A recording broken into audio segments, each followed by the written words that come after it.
Welcome to KTM Sports Nation. I'm your host, Kevin Tyler McGuinness, and I'm looking forward to getting to our sports talk for week three. Week three, a third episode. Thank you for everybody that's joining on Instagram, YouTube. I'm so glad to have you guys on, and let's get to it, baby. I'm ready. Um, so, with last night's game, Thursday night football, we had the Seahawks versus the Cardinals. Seahawks came up with they barely won with the Jason Myers field goal that was about 52 yards as time expired in Arizona. They tied it with 33 seconds left before, but yeah, Seattle was up 20-6, and they 20-6, is a big lead, and they almost blew it. They almost blew it last night. But Kyler Murray hit Marvin Harrison for 16-yard touchdown, and then the 7-yard touchdown to tie the game. But kick Sam Darnold. Sam Darnold. He doesn't get the credit he deserves.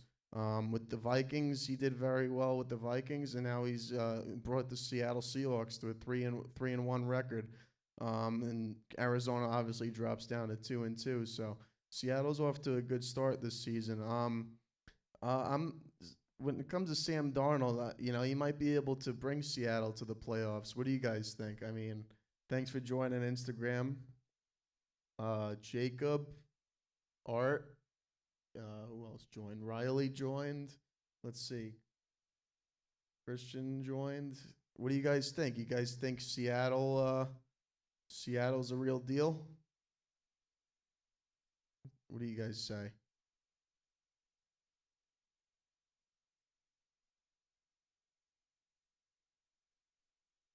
San Francisco's 3-0.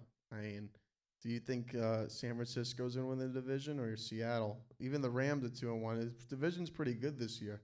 I mean, what do you guys think? Waiting on you guys. I mean, Sam Darnold. I mean, he went 18 for 26 last night with 242, and Kyler Murray threw two picks. I mean, the thing about Kyler Murray, he's not that great. If he doesn't use his legs, he's not good enough to throw in the pocket because he's just not a pocket quarterback. He's more of a mobile quarterback that likes to get out of the pocket and throw, and then he'll either throw the ball down the field or most of the time he's a running quarterback. But you got to be able to throw the ball downfield, and most of the time I have to say he's kind of iffy with throwing it downfield because he throws a lot of interceptions. So you got to see what's going on with that. Um, is he going to be able to keep that up? For the next games that they have coming up on their schedule. I don't know. It's it's gonna be interesting because Kyler Murray, he's yo-yo, very yo-yo. Sam Darnold is proven to be a good starting quarterback. So I think Seattle's gonna make the playoffs. Honestly, as a wild card team, they're definitely a dark horse. Nobody counts them as a threat. I mean, I think they're better than the 49ers. My opinion. I don't think especially because the 49ers just lost Nick Bosa for the season to a torn ACL. I think that's a huge loss. And the Rams, I'm not sure if they're going to be able to get back to the Super Bowl like they did a couple of years ago. And the Rams are really, like, honestly, since they moved to LA, they've been considered one of a teams like to make it to the NFC Championship game because they've been there almost all the time. Uh, I agree. They do need to give Kenneth Walker the ball more. The guy's a stud. Um, Kenneth Walker is definitely a workhorse. I think he could keep it up. If he keeps it up, I think Seattle would get back to that running down hill mentality like they had with Marshawn Lynch and Russell Wilson. I mean, Marshawn Lynch was Marshawn Lynch. He's beast mode. So no, I don't know if he's gonna be like that, but he's still got a long career ahead of him and see if he could keep it up. Uh, I don't know about Josh Allen going to the Super Bowl. I mean, He can't beat Patrick. He's got to beat Patrick Mahomes. Patrick Mahomes. I like Patrick Mahomes. Everybody that knows me knows that I like Patrick Mahomes, and I think he can't beat Patrick Mahomes. It's kind of like Tom Brady with Peyton Manning. I don't think Josh Allen could beat Patrick Mahomes. I don't agree with trading Walker. I think Walker fits well with Seattle. I think he's going to get a lot of rushes with that offense. Sam Darnold is off. I think he's a quarterback that would like to hand it off to him. I think Walker is definitely going to have a big contract. I think he's going to resign and stay with Seattle because Seattle, I think, is going to need him in the future. And I think Darnold, if they make it to the playoffs, they're gonna want them to stick together. So I'm thinking they both complement each other very well. Seattle's getting the Super Bowl this year. I don't know about Seattle getting the Super Bowl this year. There's a lot of teams that I think that are better than them. You got the Bills. You got the Chiefs, well, I can't say the Chiefs. I mean, they're off to a rough start, but I think they'll turn it around. You got the Chargers. The Chargers are way better than them. The Colts, Daniel Jones, I mean, the former Giants quarterback, he starts his team with a 3-0 record. I mean, with the Giants, I mean, he took them to the playoffs and they beat the Vikings, but every other season he's been horrible. He's been one of the worst quarterbacks when he was with the Giants with the fumbles. So I'm not understanding. It has to be the coaching with the Giants because they can't win a game this season. And then this guy is winning every game with the Colts and putting up numbers like 40 points in one game. It's got to be something in management for the Giants.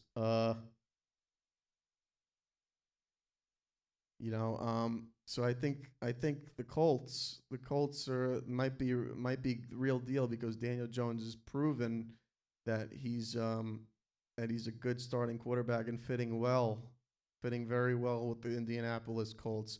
They don't have that tough of a schedule. I mean, the next game is going to be a test. They play against the Los Angeles Rams in Los Angeles. Then they play at home against the Vegas Raiders, Arizona Cardinals.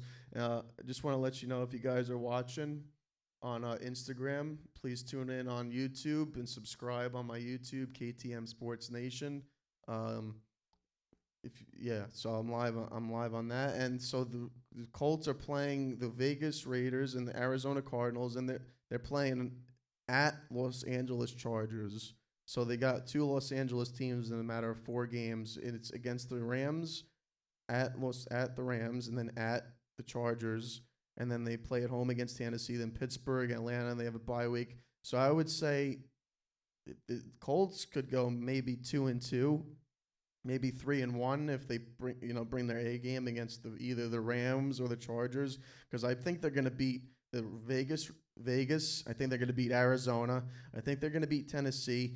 I'm not sure about the Chargers. The Chargers are for real. I mean, the Giants got to play the Chargers. I'm looking forward to my Giants this week. We got Jaxson Dart playing his first ever regular season game after the Giants bench Russell Wilson. He's officially. I think he's going to be moved to the backup role because I think Jaxson Dart is way better than Russell Wilson. It's his first start, week 4 against the Los Angeles Chargers. It'll be a home game for the Giants. I think with Dart's mobility I think it'll make it easier for the Giants to have a better playbook because the rhythm that they had in the preseason went very well. I think they didn't lose a game in the preseason. And Jaxson Dart was, they beat the Bills. They beat a couple of good teams. And even though it was preseason, Jaxson Dart did look very comfortable. He didn't throw any interceptions. He went 372 with 3 touchdowns. And, no interceptions. And, I know it's preseason, but it's still very, very good. Very good for a rookie quarterback, not to throw any picks against especially the Bills, who was definitely a contending AFC championship type team. So I think Jaxson Dart is going to be very good for the Giants. I think he's going to be, and then they could have a lot of play action going on between the Giant, him and the running backs, even though the running back for the Giants just got hurt. Um, we'll see when he comes back. Neighbors is expected to play Sunday after his shoulder problem that they were talking about during the week. So I hope, the Giants come back and beat the Chargers. Um, the coaches have really, really loved the way Dart's been in training camp and before the season and the way he's played in the preseason. He brings that fire, on the field. He really pumps up his team. Even Scatterboo, I mean, that's another guy who's a warrior. He's an absolute warrior on the Giants. So, I think the it's going to be tough because the Chargers are a very good team. Let's see. Giants need to give up their franchise. I don't know about that. The Giants have one. I would say the Jets would have to give up their franchise more than the Giants because the Giants are won a Super Bowl more recent than the Jets. When was the last time the Jets won? 60 years ago, 1960s. Was it Super Bowl 2 or 3? They're a disgrace to the NFL. They're horrible. So the Giants are way more relevant and way more, I think, exciting than the Jets because the Jets, they'll get the best quarterback and find a way to lose this season in every way possible. Like, look at Aaron Rodgers. His first game with the Pittsburgh Steelers, he tore up the Jets defense by completely playing almost literally a perfect game. He threw 4 touchdowns. They won by, I think, 3 or 4 points, 37-34, if I believe. And I think the Jets are totally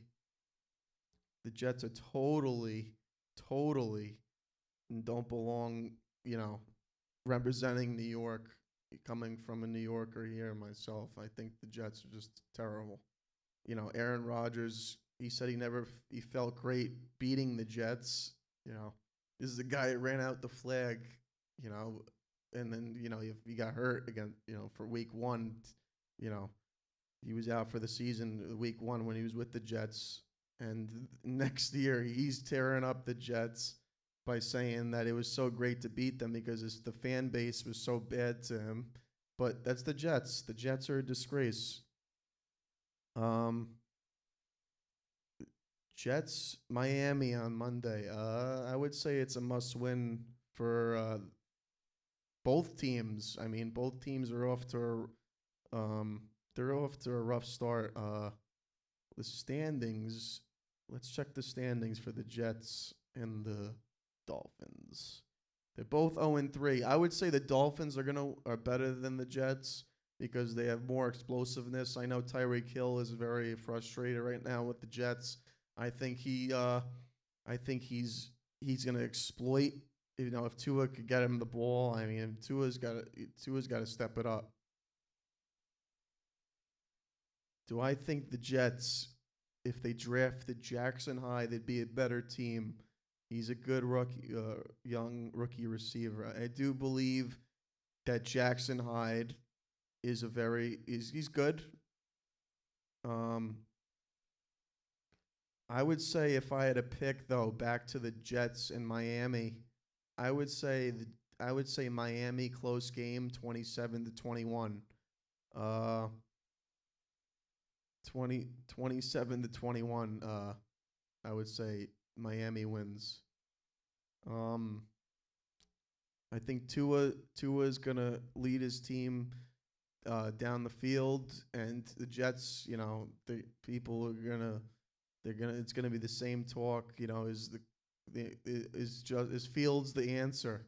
The Jets are always gonna have that QB situation. The coach is gonna be, in question for his job again. It's gonna be another disaster.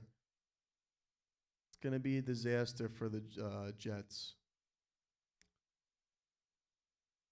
Any other questions? Any other questions about what's going on for Week 3 in the NFL? What do you guys think? You guys think the Chiefs are going to turn around, or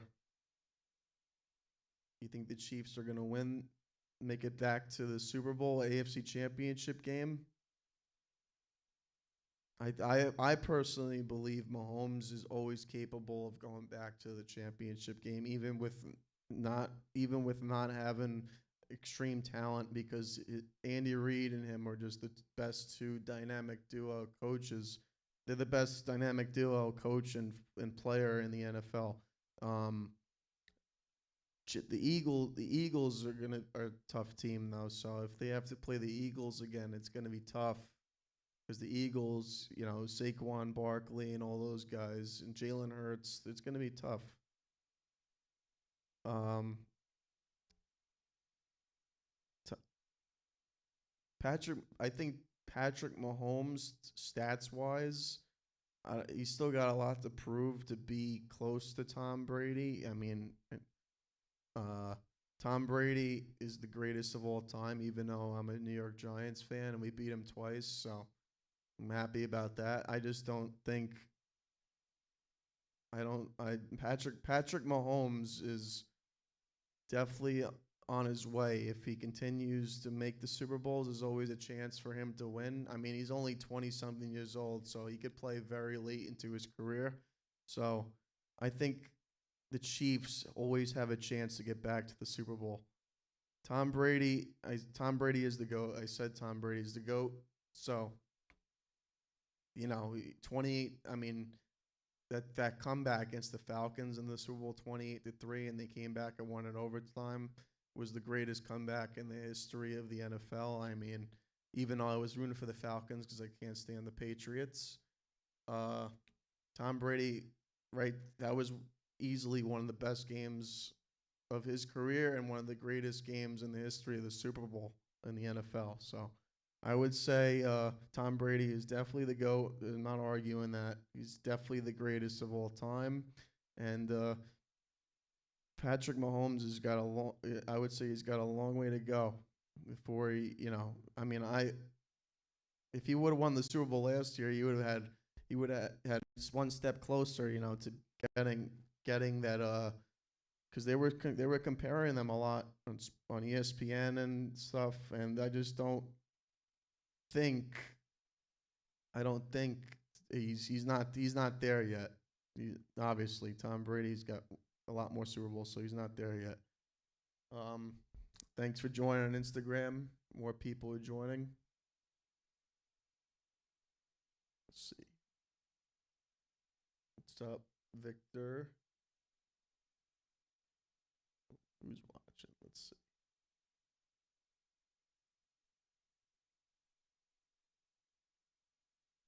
Tom Brady is the GOAT. Um, Eli Manning should be in the Hall of Fame.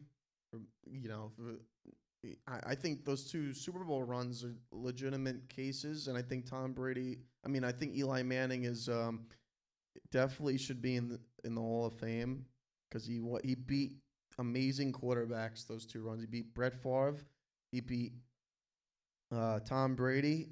Those are two of the greatest quarterbacks to ever play, and then he beat in the 2011 playoff run. He beat Aaron Rodgers, Alex Smith, and then he beat Tom Brady again. I mean, the Giants had good defenses both seasons, but Eli Manning had to make miraculous throws. I mean, the one to David Tyree is arguably the greatest catch in the history of the Super Bowl, the helmet catch. Everybody knows that. Whoever watches football knows that is one of the greatest catches in the history of the NFL. And then also in 2011, when he had to make an amazing throw between a safety and a corner to Mario Manningham, the toe tapper on the sidelines, was one of the greatest catches in the history of the Super Bowl for sure. So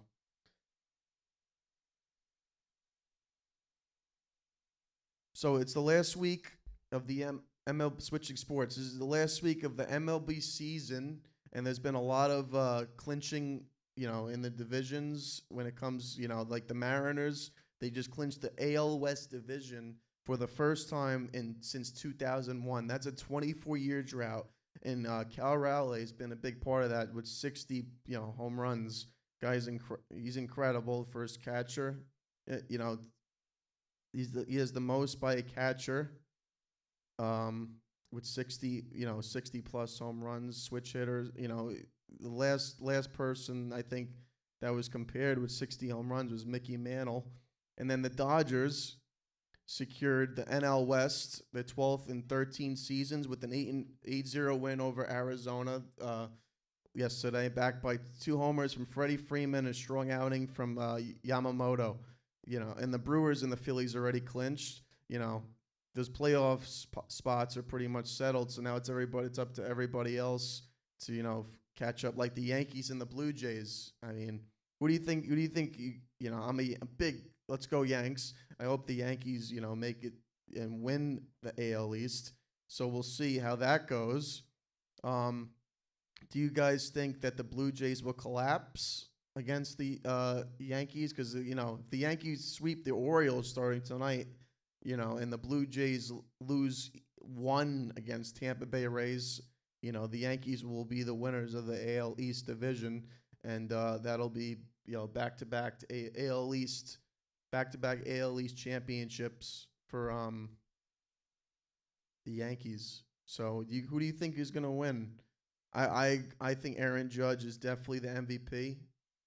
Aaron Judge is the MVP. We talked about that last week. I think Aaron Judge is incredible. He's up to 51 home runs. He's leading the league in average, OBS, slugging. Cal Raleigh's only got him in the home runs and RBIs. The average is only like 248, 250 range. So I think Aaron Judge is definitely taking the MVP. Even though the Mariners won the division, I don't think that's enough for Cal to win the MVP. I think just because he has home runs and in the RBIs, I mean, he has 60 plus home runs. That's incredible for a switch hitting catcher. Catching is one of the most important positions in baseball. It coordinates what pitch is coming.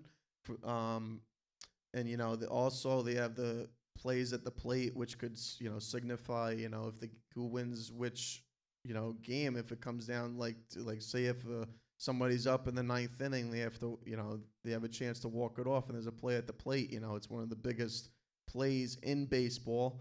But Aaron Judge is consistently 50 plus home runs. He's hit it. I mean, four seasons.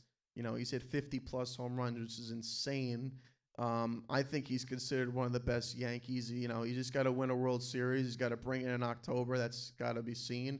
Stanton can't be the only guy that comes through for the Yankees.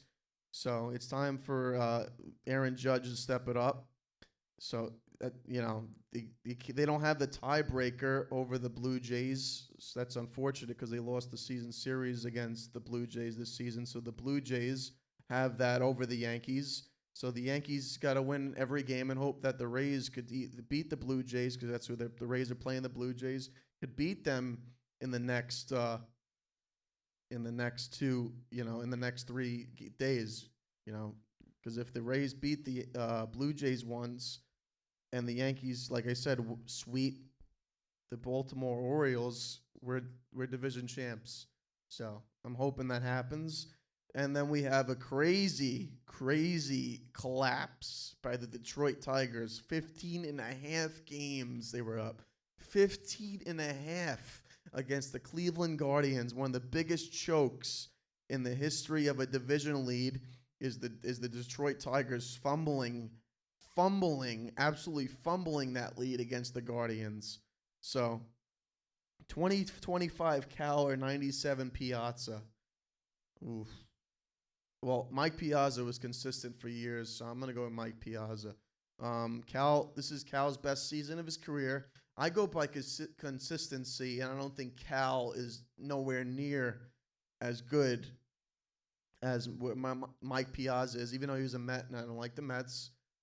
Mike Piazza, he was phenomenal, even up to the World Series in 2000. Mike Piazza is definitely one of the greatest to play, for the Mets and, in baseball. I think he's very, very good.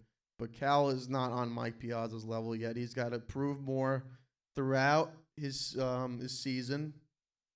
This season, and and throughout his career. He can't just have one great year and continue. He's got to continue to have great years because Mike Piazza was consistently good for the Mets. It's just the way it was. I would say Aaron Judge. The question: Ohtani or Judge for the postseason this year? Who will have a better batting average? Ohtani and Judge are amazing baseball players. Like I said, Judge, he wasn't that good in the postseason. The World Series, he was better than Ohtani in the World Series. Ohtani had that shoulder problem, so he was bad before the shoulder, and then when he had the shoulder problem, he was awful. So Aaron Judge, So you say Ohtani. I wouldn't say Ohtani because I would say Judge did better than Ohtani in the World Series. He hit a home run. I don't think Ohtani hit any home runs in the World Series. The best player for the Dodgers in the World Series easily deserved the trophy for a fact was Freddie Freeman. Freddie Freeman was unbelievable in that World Series. I know he's asking betting better batting average, but I would say Aaron Judge is going to have a better batting average than Ohtani. I think the pitching is better than it was last year in the National League this year. I think the Phillies, if the Phillies and the Dodgers end up playing against each other, I think the Phillies are beating the Dodgers, and I think the Phillies are going to pitch to Ohtani where he can't have enough success, to do it. 181, yeah, it's pretty bad. What was this? Let's look up the average between Ohtani and Judge in the World Series. Preseason hockey, yep, Rangers, I don't really care about preseason, but the Rangers are, lost 2 out of 3. They just lost against the Islanders, and then they lost against the Bruins in overtime 5-4. Let's go Rangers. Can't stand the Islanders. So, let's hope the Rangers, they got a lot of, new guys. I hope the Rangers, make a good run because, they got to prove themselves. A lot of young dogs. They got Shesterkin is a beast. I think Shesterkin is definitely going to be one of the best goalies in the NHL this season.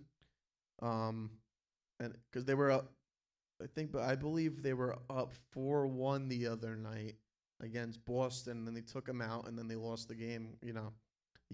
You can't do that in the regular season. I know it's preseason, but you got to step it up. You can't allow 4 goals, because your starting goalie, backup goalie is going to be a big thing, I think, for the Rangers. Because if Shesterkin, what if he gets tired, and you're going to need that backup goalie to step it up for some games.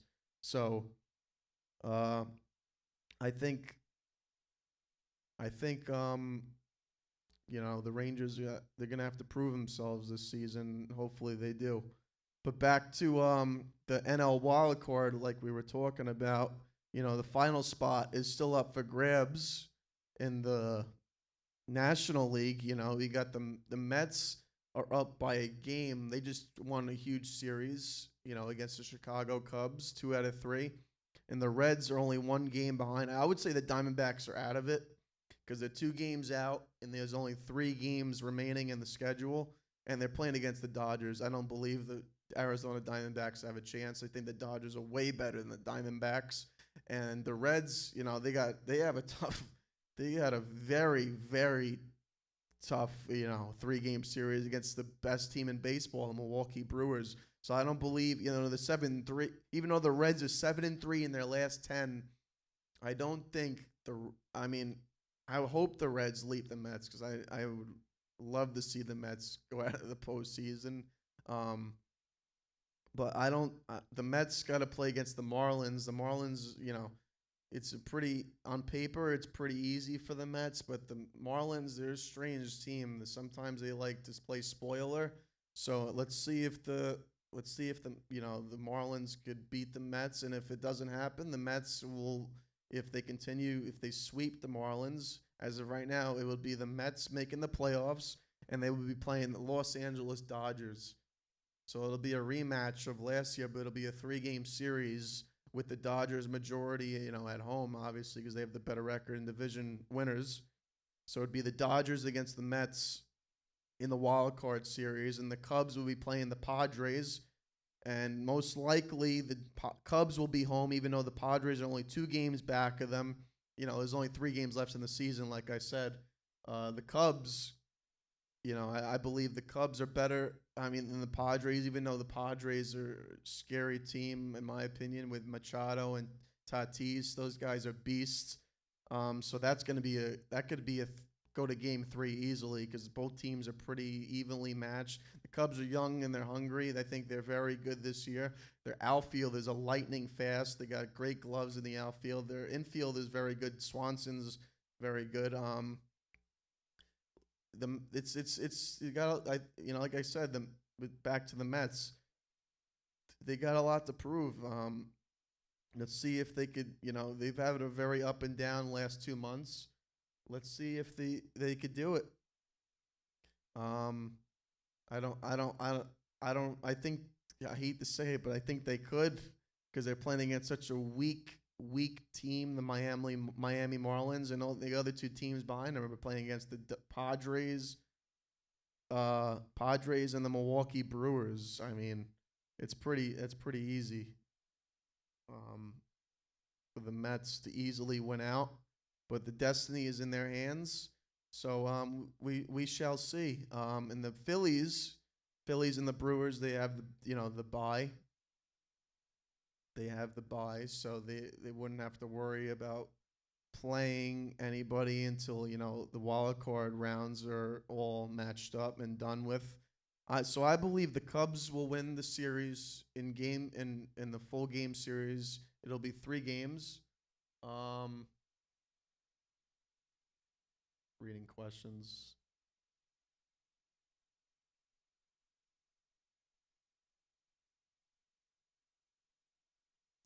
Let's see what we got.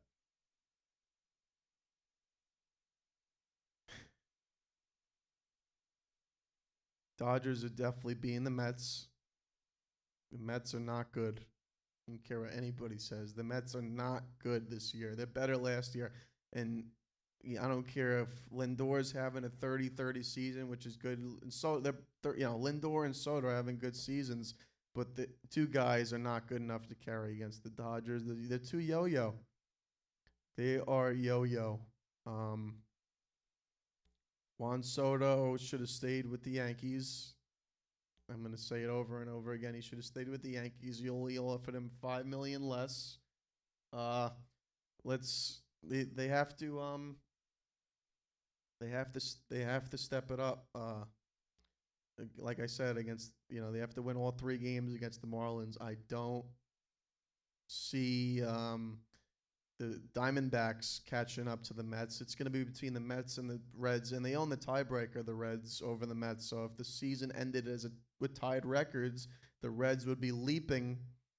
They would be leaping the Mets, because the Reds have beaten the Mets in the season more against each other. So that would be the wild card standings. But to the American League, the Yankees, if they don't win the division, if the Blue Jays don't lose any games, and if the Yankees lose more than the Blue Jays, they would be the first place wild card team. It would be Yankees and the Red Sox, and it would be 2 out of 3 in New York, because the Yankees have the first place wild card, and it would be a close series, because the Red Sox have that amazing ace, Garrett Crockett, whatever his name is. He's very good. He's having a phenomenal season. He's probably going to get the MVP award. I mean, not MVP award, Cy Young award in the American League easily. Um, the Tigers, they're hanging on by a thread now after having a 15-game division lead for the division. The Guardians, I think, are going to win that division. The Tigers have their momentum is pretty shot. They're 2-8 in their last 10 games, 2-8. So that and the Astros are only a game behind the Tigers for that last wild card spot. So it would be Cleveland against either Detroit or Houston, and I think Cleveland's better than both Detroit and Houston. So I would say Cleveland wins both series, either against Tigers or Houston. I think Cleveland's hot right now. I think it's going to be the Cleveland Guardians in the American League Championship Series versus the New York Yankees, and then I think the Yankees are going to win against the Red Sox. It might be three in the game 3 because I would love the Yankees to win the first 2, but the Red Sox and Yankees, it's always back and forth. So I hope the Yankees would beat the Red Sox 2-0 easily.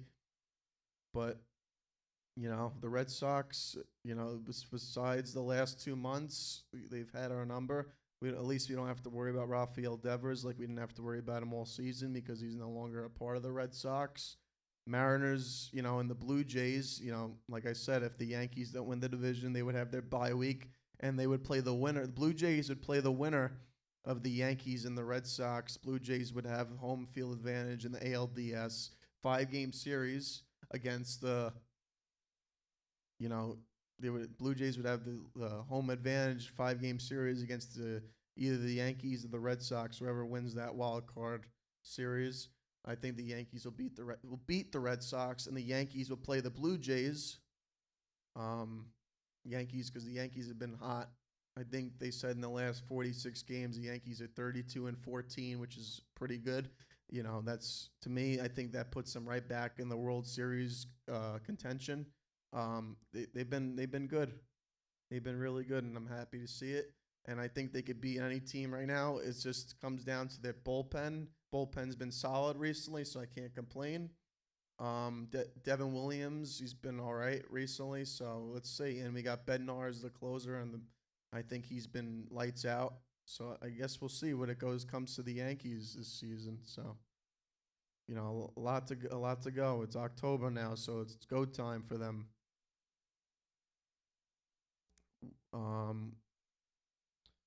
Yep, Yanks can beat the Blue Jays. With that. What's up?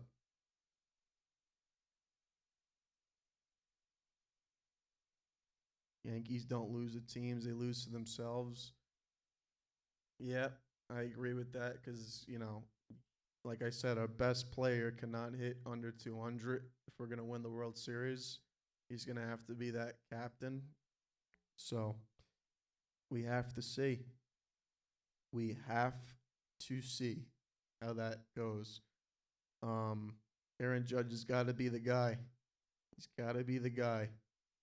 But in the National League, we got a huge, MVP discussion. I think the only 2 guys you could really consider for MVP is, Kyle Schwarber and Shohei Ohtani. I think those guys have easily been the 2 best players in the National League. Even though Schwarber only DHs, Kyle and Ohtani, he's pitching. I think Ohtani's going to get because the pitching, I think I would want Schwarber to get it, but I think Ohtani's going to get it because he has a 50-50 season when it comes to, 50-plus home runs and 50 strikeouts. It's been since Babe Ruth that someone's even come close to that, to have 50-plus home runs and 50, strikeouts is because he's a pitcher too. Schwarber's hit 50, I think 55, 56 home runs. I think he has a chance. No, I don't know. He might not hit 60 home runs, so we'll see. Having that dual threat as a pitcher and a hitter definitely gives Ohtani, I think, a little bit more of the advantage as the National League MVP. He's top. He's top in home runs, slugging percentage, OPS, extra base hits. On the mound, he's very good. with his pitching, he's unbelievable, Otani. I gotta admit. Um, yeah, Freddie Freeman is a nightmare constantly for the every time I think of Freddie Freeman, you can't stop but think of Game 1 when they gave up that freaking walk-off home run against my team, the Yankees. So that was a tough loss. Um, I don't think the Dodgers have it though to get back. I think the Phillies are going to beat because I think they have a better overall team than the Dodgers. Um, Kyle Schwarber's, he's got a good case for the MVP though. He's he's hitting 50 something home runs. I mean, as a DH, you know, not many people have hit 55, to 60 home runs in the National League. It's just that he's just a DH, and I don't know if it's good enough. If it's good enough to keep him as to have him have that trophy. Schwarber's gonna have to keep it up, I think, I think the Phillies gonna have to make a deeper run in order for him to be considered too. At least the National League Championship Series. But Otani has that dual threat, and I think Otani gets it, even though I would like to see Schwarber get the MVP. Yep, Philly's better all around. Yep, Bryce Harper, Schwarber, those guys. I think. Well, Freddie Freeman is good. Freddie Freeman's amazing. Otani's amazing. Mookie Betts. That's gonna be some series. It's gonna go the whole to Game 5. If it's, I don't know if they play in the NLDS. It'll at least, I think they end up playing each other at some point. If it's a championship series, I think it'll go a full series. Basketball is not starting yet, and the Jets are horrible. So I'm reading the comments. Jets are horrible. We will be talking about basketball in the next couple of weeks. Zion Williamson has gotten himself in incredible shape. This is the best shape he's been since he was on Duke, easily. But he's never healthy. He's got to be able to stay healthy in order. And they need more pieces in New Orleans because he's not winning no championship with just him. They need a way better all around team around him. And the question is he going to be healthy? Because he's never healthy.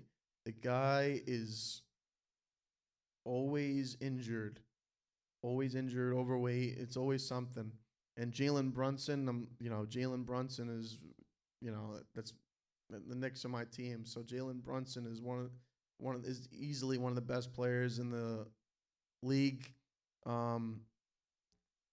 Yet again, we don't have to worry about the Indiana Pacers because Halliburton's out for the season. So I think the Knicks have a good chance because the Pacers have been their weakness the last 2 seasons, unfortunately. The Knicks have a chance to go far against against the Eastern Conference. We'll see. Knicks best team in East this year. Oof. I think they could. I think they're better than the Celtics. We've seen that. They smoked the Celtics that last game at the Garden.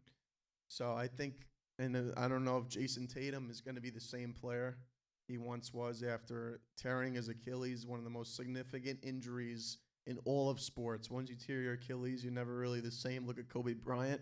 Look at Klay Thompson. Those guys were never the same after tearing their knee. Yeah, I already answered that question. Tatum is not. I don't think it's a good chance he might not be the same guy. Kevin Durant wasn't even the same guy after tearing his Achilles, and he was young when he came back. LeBron's last year. I think he's gonna play 25 seasons. This is his 24th season. I think LeBron will play one more, and then he'll retire. It's Luka's taking over LA Lakers. That's his team. They're gonna build around him. They need more pieces though around Luka, in the future because LeBron is definitely a good piece to help Luka get to a championship. Rockets should sign Westbrook. Westbrook is give me a break. He's got to be able to shoot behind the 3-point line. He was great driving to the basket, but his shooting is out to lunch. He's no Jordan, LeBron. I think LeBron's better than Jordan. He's had better finals stats than him. Jordan would never, I don't care what anybody says, my opinion, Jordan wouldn't be able to beat the Warriors with Kevin Durant, Clay, and Curry. He would never beat that team because he's never played a good 3-point shooting team like those teams. Those teams wouldn't. Kevin Durant, Clay, and Curry and those guys didn't miss behind the 3-point line. I don't believe Jordan is better than LeBron. I mean, even when LeBron lost those series, he put up numbers way better than Jordan. Like 30, 12, and 12 in like 4 straight finals. It's like insane. Jordan couldn't beat Clay in them. No way. If you play them now, no way. The shooting, their shooting is incredible. I'm just gonna leave it with that. I think he might average. I mean, Jordan would average 40. I agree with that. He would be dominant scoring, but you put Jordan on that Cleveland team, nobody is beating. LeBron needed more help against Jordan. LeBron needed more help than Jordan. Needed more help. He needed like a Bulls team or some. He needed more shooting because he was by himself. He had Mozgov and J.R. Smith. I mean, give me a break. Kyrie Irving got hurt. They were done after Kyrie got hurt. They weren't doing it. That's another debate for later on. Who's better, Michael Jordan or LeBron? I say LeBron's better. But yeah. So basketball starts in the next couple of weeks, so we'll see how that goes. I think the Knicks are going to do very well. A lot of talks about the White House, UFC. It keeps being brought up. It's scheduled for June 2025. I don't, it's going to be insane. The blueprints already came out from Dana White. He was on Fox, when it was released. It's going to be absolutely insane. I think that's going to be one of the best prime. Like you keep talking about Jordan. I don't think Jordan is better than LeBron in shooting. LeBron is way better 3-point percentage than Jordan. Like I said.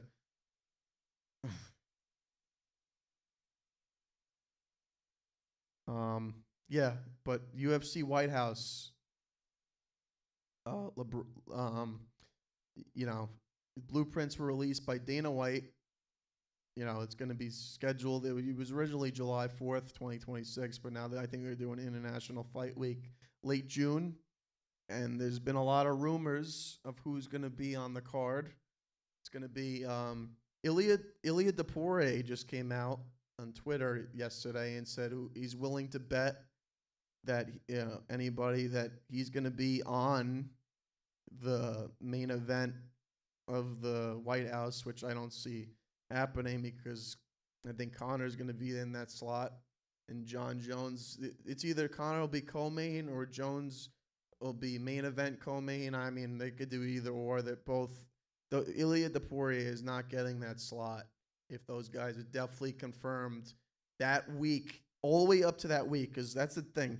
They have to keep training. Because Conor and John Jones is way better, he's worse position than Conor McGregor because Conor is more reliable than John Jones. Because John Jones made Dana White wait a whole year. It was pretty much a whole year before they moved on and made Tom Aspinall the you know, interim heavyweight champion. So Dana White's, pretty much, he's kind of pissed off at John Jones for doing that. And now John Jones ends his retirement, and now he's floating the idea, and pretty much now he says he's training 5 days a week, because it didn't make any sense. If you should have just fought him, fight Tom Aspinall if you're, John Jones is the greatest of all time, but he's got to show now that he's committed more than ever in his whole career that he's going to fight Tom Aspinall, whoever the champion is at the White House, because I believe John Jones has to be on that card. He has to be on that card against, Tom Aspinall. If Tom Aspinall is the champion, Tom Aspinall is, if he's the champion, it'll be United States against England. I mean, it's the 4th of July. 4th of July, even though it's late June, that should be I think it would be the co-main, because Conor's pay-per-view buys are insane. He's got the Conor Floyd, Conor Diaz, Conor Khabib. I mean, I think he's going to be the main event, and Jones will be the co-main. And I believe Jones this time. I think he will show up for the White House. But the question is, will Dana trust him? Because Dana doesn't trust John Jones for making the whole heavyweight division weight. So, yes, McGregor and Jones for the White House will be great. Thanks for joining, everybody that's saying hello. Jones is the GOAT, no doubt. Jones is the greatest of all time. So he's undefeated. The stupid elbow rule doesn't count for me. He's the greatest fighter to ever step foot in a mixed martial arts octagon. Nobody comes close. What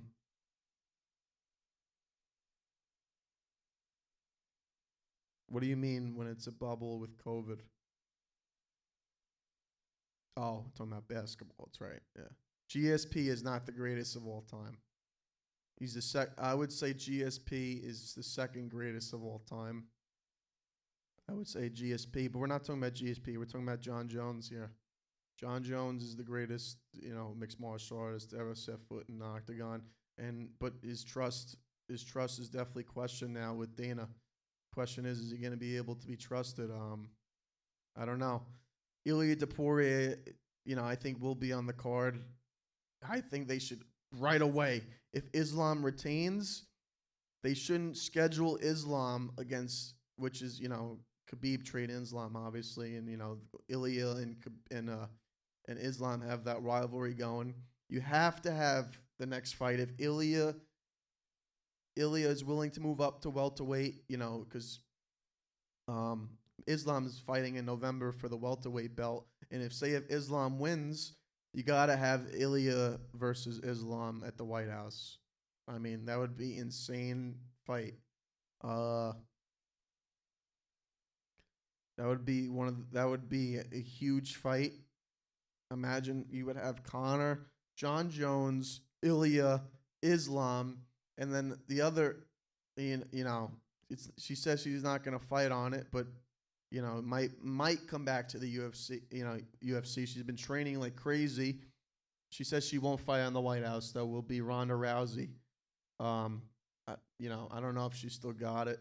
I know it looks like she's definitely approved it, like with footage on her Instagram showing that she could fight boxing style now. She's worked on her boxing, but I don't think she'll be on the White House. She won't be on the White House card, so she definitely won't be on it. But she's not ruling out a UFC return. She said never say never, so we'll see.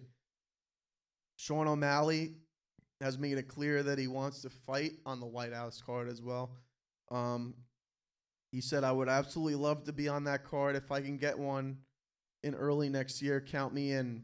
He considers the White House fight, it's like, it's a landmark. And he says, it's a once-in-a-lifetime opportunity. He's also floated an idea of a potential matchup with Corey Sandhagen if he's the champion, for that card, especially if Sandhagen beats Merab, which he ain't beating Merab. Merab is the hardest working cardio guy I've probably ever seen in the UFC. Merab, it'll. I don't know if Dana's gonna make Merab or Sugar Sean O'Malley again because Merab clearly won both fights. So I think O'Malley's hoping that Sanhagen wins. Um, Sean O'Malley's got a name now, but Merab Merab is a beast, and I don't think um, Dana will schedule Merab versus Sean 3 for the White House. You know,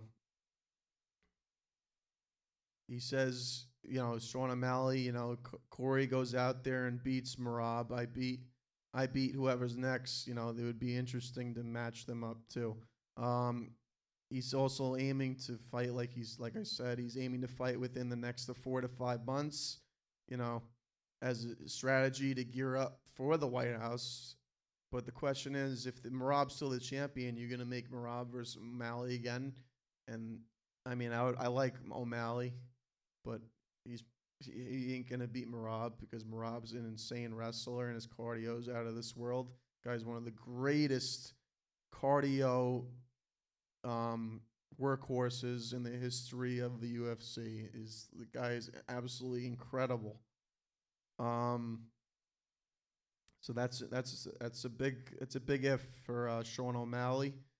So the Conor just came out, about the White House, and he said, he named his price, and it matches the same price.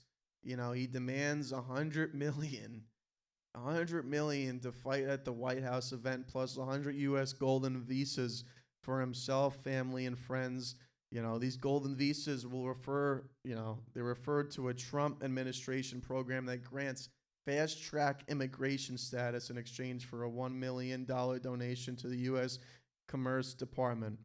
The last time Conor got $100 million, he fought against Floyd Mayweather, and Conor did very well against Floyd for the first couple of rounds, and eventually got tired, and Floyd, eventually won that fight. But this is the UFC, and I believe, and Conor has been posting a lot of training footage. I believe he will be back for the White House, and Dana will give him that because he makes triple that amount. Actually, more than that. He makes the UFC a lot more money, a lot of money, probably over $500 million easily every time he fights. So I think Conor McGregor will get that money, and we will see him as the main event versus Michael Chandler for the UFC White House. Like I said, it will be the 250th anniversary of the United States of America. You got to have the two greatest fighters. Like I said, you got to have Jones, you got to have Conor. They are the greatest attraction in the history of the UFC. One's the greatest fighter of all time, and one's the greatest. He's the greatest entertainer. He's the greatest attraction, greatest on the mic. He's double champ too. One of the great. They're both great in their areas when it comes to the UFC. Is the opponent Conor said he's going to be fighting Michael Chandler. Is previously scheduled last year in June. Last June. Not this year, but 2024.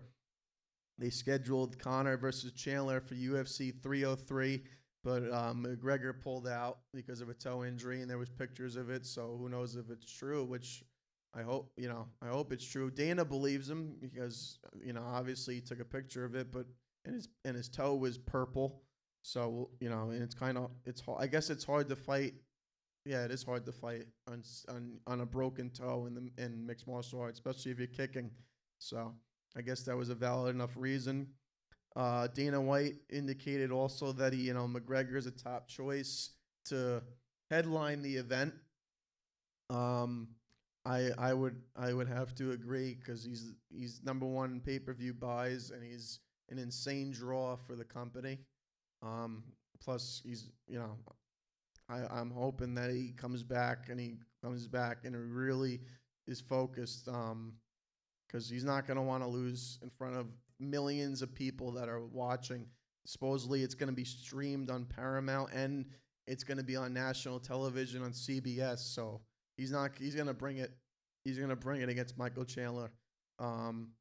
He re-entered the UFC's anti-doping drug testing program, so he's getting tested, every week, to get, as he's getting back in shape for the UFC, and he hasn't fought. If he comes back next year next year will be 2026, so it'll be 5 years. It'll be the last time he fought was 2021. It was him against Dustin Poirier, the third fight where he snapped his leg in half, broke his tibia. So the question is Conor going to come back and is he serious? I believe he will be. And and he was on Fox the other night and he said, "I'm back, I'm fighting." So I believe we will have Conor, Chandler, main, Jones, Aspinall, co-main, and then the third fight, there's going to be 3 huge fights. It's going to be Conor, Chandler, Jones, Aspinall, and then whatever happens with the welterweight division, Ilya will move up. It'll be Ilya versus Islam. It'll be the 3. It'll be it'll be definitely the 3 greatest UFC draws in history, and it'll be the greatest pay-per-view in history if they do that, because between the press conference, and just how amazing they are as fighters, it's going to be insane. It's got to happen. It's got to happen. So, anybody have any questions? Anybody have any questions? What questions we have here?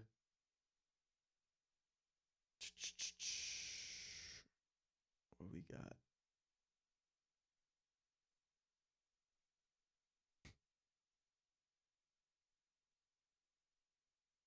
McGregor versus GSP Prime. Who's better? You can't compare because McGregor is a featherweight and a lightweight, and GSP, was a welterweight. GSP is the greatest welterweight to ever step foot in the octagon. He's better than Usman. So Prime, you can't compare them. The 2 different divisions. McGregor, like I said, McGregor's featherweight, lightweight, and GSP is welterweight. You can give me GSP versus Usman.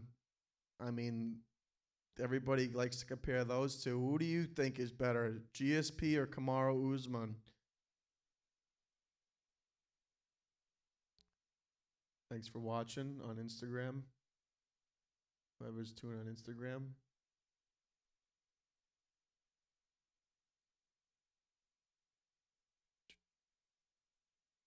Thank you for joining, Janelle.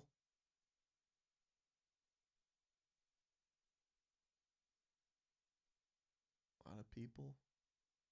Family. Okay. Ashia.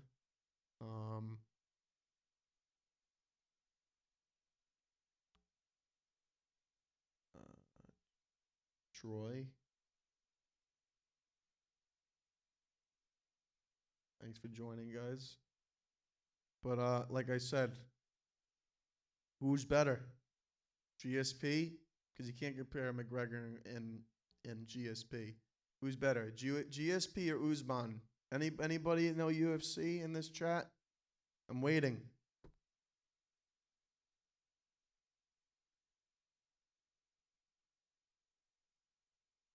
Anyways, I'll leave that question with you guys. I think GSP is better. He's got a phenomenal record. GSP is one of the greatest champions. GSP, there we go. I agree. GSP is way better than Kamaru Usman. Even Usman had a phenomenal run. GSP is way better. Record-wise, look it up. GSP is better than Usman. So we talked about the wild card, talked about the White House. We talked about week 3 in the NFL and what's to come.